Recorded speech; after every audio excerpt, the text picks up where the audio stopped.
বীৰলাচি থানাৰ বহিষ্কৃত নেতা তথা বিগত সময়ছোৱাত বীৰলাচি থানাৰ কামৰূপ জিলা সমিতিৰ সচিব হিচাপে কাৰ্যনিৰ্বাহ কৰা বিকাশ অসম ওৰফে বিকাশ বৰুৱাক মহানগৰ আৰক্ষীয়ে ইতিমধ্যেই গ্ৰেপ্তাৰ কৰি জেৰা অব্যাহত ৰাখিছে, তদন্ত অব্যাহত ৰাখিছে।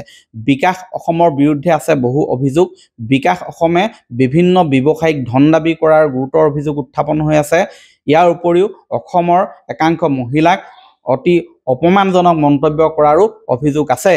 এই অভিযোগসমূহৰ তদন্ত চলি আছে আৰু আৰক্ষীয়ে জেৰা অব্যাহত ৰাখিছে বিকাশ অসম ওৰফে বিকাশ বৰুৱাক। আৰু মই বৰ্তমান উপস্থিত আছোঁ বিকাশ বৰুৱাৰ শিৱসাগৰ কোৰ্পৰ যিখন স্থায়ী ঘৰ, সেই স্থায়ী ঘৰখনত আছোঁ আৰু মোৰ কাষত আছে বিকাশ বৰুৱাৰ বৃদ্ধা মাতৃ লাৱণ্য বৰুৱা। মই এই সন্দৰ্ভত তেওঁৰ কিছু ভাষ্য আগবঢ়াব বিচাৰিছে। মই প্ৰথমে আপোনাক সুধিব বিচাৰিম, এই গোটেই ঘটনাটোৰ সন্দৰ্ভত আপুনি কি ক'ব? এই গোটেই ঘটনাটোৰ সন্দৰ্ভত মই কি ক'ম, আমাৰ ল'ৰাই তেনেকুৱা একো অপৰাধমূলক কাম কৰা নাই। হয়, মাতৃসকলক তেনেকৈ সেইটো কোৱাটো মই শুনিছিলোঁ, কিন্তু সি ইমান বেয়াকৈ কোৱা নাই যে মাতৃসকলৰ প্ৰতি বেয়া ভাৱ লৈ কোৱা নাই। সি সদায় মাতৃসকলক শ্ৰদ্ধা কৰে আৰু এনেকুৱা কথা নকয়, সেইটো জানো মই। তেওঁৰ বিৰুদ্ধে বহুত ধন দাবীৰো অভিযোগ উঠিছে। সেইটো মই বিশ্বাস নকৰোঁ। এনেই কোনোবাই কিবা এটা লগাই তাক তাৰমানে তাৰ সেইবোৰ কামত ফচাইছে, আমি সেইটো মানি ল'ব নোৱাৰোঁ। আগতেতো ইয়াতে আছিলে, বিকাশ ইয়াতে আছিলে যেতিয়া কলেজত পঢ়ি আছিলে, তাৰপিছত গুৱাহাটীলৈ গ'ল। সেই সময়ছোৱাত কাম কাজ কেনেধৰণে কৰি কি পৰ্যায়ত দেখিছিলে আপোনালোকে? যোগাযোগ হৈ থাকেনে? যোগাযোগ হয়, সি তাত যোগাসনৰ স্কুল খুলিছিলে, যোগাসন শিকায়। তাৰপাছত আকৌ এতিয়া শেহতীয়াকৈ PhD কৰি আছিলে। তেনেকৈ তাৰমানে কিবা কিবি কৰি মেলি আছিলে চলি, ঘৰো দিয়ে কেতিয়াবা কেইটামান পইচা তেনেকুৱা।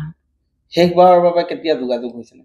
শেষবাৰৰ বাবে সি যোৱা শনিদেৱবাৰ মানে ফোন পাইছিলোঁ নেকি, তাৰপাছত নাই পোৱা। ফোন মাৰিলে ছুইচ অফ পাওঁ মোবাইলত।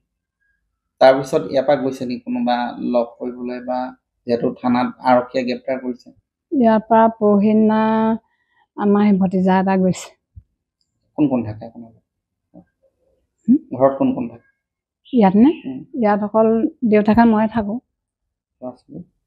ল'ৰা ছোৱালী সিয়ে ল'ৰা আৰু ছোৱালী দুজনী আছিলে, বিয়া দিলে। এতিয়া আপুনি আপোনাৰ সন্তানে হয়তো ভুল কৰিবও পাৰে, সেয়া তদন্তই ক'ব। কি আহ্বান জনাব আপোনাৰ সন্তানৰ প্ৰতি? মই অসম চৰকাৰৰ মাননীয় মুখ্যমন্ত্ৰী হিমন্ত বিশ্ব শৰ্মাক হাত জোৰ কৰি কৈছোঁ, আমাৰ ল'ৰাটো যেনেকুৱা শাস্তি মুক্তি।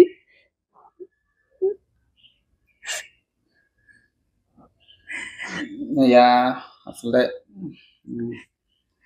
বিকাশ অসমৰ মাতৃ লাৱণ্য বৰুৱা। তেখেতে বিশ্বাস কৰিব পৰা নাই যে বিকাশ অসমে তেনেধৰণৰ ধন দাবীৰ দৰে কাণ্ড কৰিব পাৰে। ইয়াত আচলতে তদন্তই ক'ব, তদন্তত পোহৰলৈ আহিব সকলো। মই যদিও এই মুহূৰ্তত ভালদৰে সকলো ক'ব পৰা নাই, কিন্তু তথাপি মই আৰু এটা কথা সুধিব বিচাৰিম। সি কেতিয়া আহিছিলে শেষৰ কাৰণে ঘৰ? সি শেষবাৰ কাৰণে আহিছিলে তাৰ কোৰ্ট মেৰেজ কৰিবলৈ। যোৱা অক্টোবৰ 15 তাৰিখে তাৰ কোৰ্ট মেৰেজ আছিলে। কোৰ্ট মেৰেজ কৰি পিনি 15 তাৰিখে কোৰ্ট মেৰেজ কৰিলে, 16 তাৰিখ 17 তাৰিখে সি গুৱাহাটীলৈ গ'ল। এই যেতিয়া পলাই ফুৰিছিলে, বহুদিন ধৰি কেইবাদিন ধৰি পলাই আছিলে, তাৰ বিৰুদ্ধে যেতিয়া এজাহাৰ দাখিল কৰিছিলে অভিযোগ, এই সন্দৰ্ভত এই সময়ছোৱাত কিবা কেনেবাকৈ যোগাযোগ হৈছিলে নেকি? নাই হোৱা মোৰ লগত। আপুনি মুখ্যমন্ত্ৰীৰ প্ৰতি আহ্বান জনাইছে, আপোনাৰ ল'ৰাই যদি ভুল কৰিছে ল'ৰাৰ প্ৰতি কি আহ্বান জনাব? মই ল'ৰাৰ প্ৰতি আহ্বান জনাওঁ, সি যেন ভৱিষ্যতে, আৰু এতিয়াতো এইবোৰ বহুত কথা মিছায়ে, আৰু ভৱিষ্যতলৈ যেন এনেকুৱা কাম নকৰে সি, আৰু শুনিবলৈ যাতে নেপাওঁ তাৰ মই ক্ষমা বিচাৰিছোঁ।